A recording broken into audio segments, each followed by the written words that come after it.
Hi, my name is Scott Johnston, and I'm a fossil preparator and science communicator.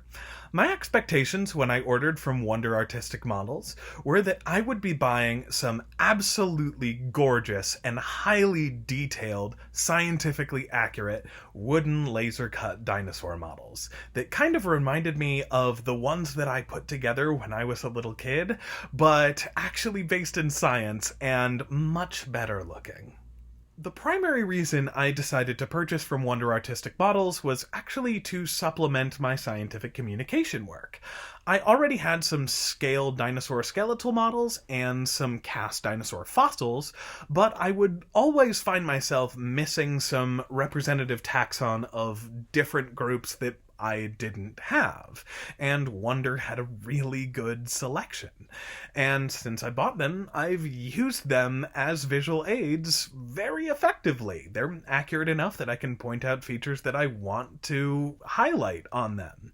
And on top of that, they are just gorgeous, so I love using them to decorate my lab space. Would I consider my expectations to be fulfilled? Absolutely, and then some.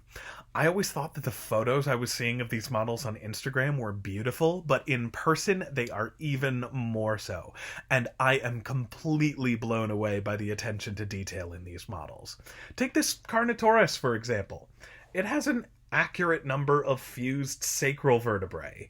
It has its weird, upturned, hook-shaped transverse processes on its caudal vertebrae that are characteristic of this genus.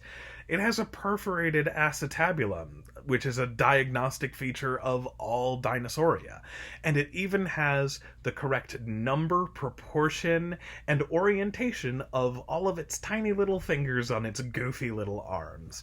They even accurately depicted some lesser-known features on dinosaurs, like the correct number and orientation of weight-bearing digits on the forelimbs of ceratopsians, and the belly ribs, gastralia, on their sauropods and larger theropods. I've been to some museums that don't include gastralia on their sauropods, so needless to say, I was beyond impressed.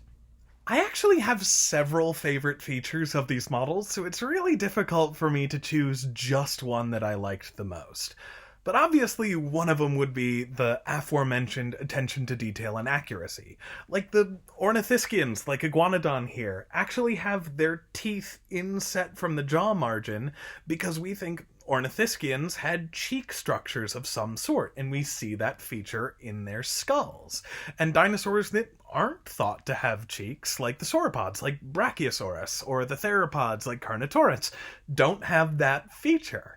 And you could not believe how many pterosaur skeletal models I've seen that don't include their diagnostic pteroid bones that support their forward membrane of the wing.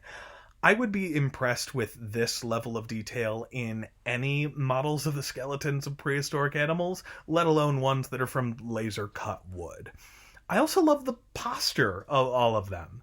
They're all in very dynamic poses, where they always seem to be moving somewhere and walking or running. And for lack of a better term, they look alive, and as opposed to the wooden dinosaur models that I made when I was a kid that all looked very static and sedentary and boring. And on top of that, you can pose these. A lot of them actually have articulation, so you can move the head in different directions, you can open the jaws, you can put their limbs in different orientations, you can bend their tails. The Tupandactylus, you can actually pose in a grounded stance, like I have it here, or you can move its arms out, extend its wing fingers, and make it fly, and pose it either on the little stand that came with it, or hang it from something. That level of customization is incredible. Honestly, I wouldn't say that there's anything about these models that I disliked at all. They're incredible.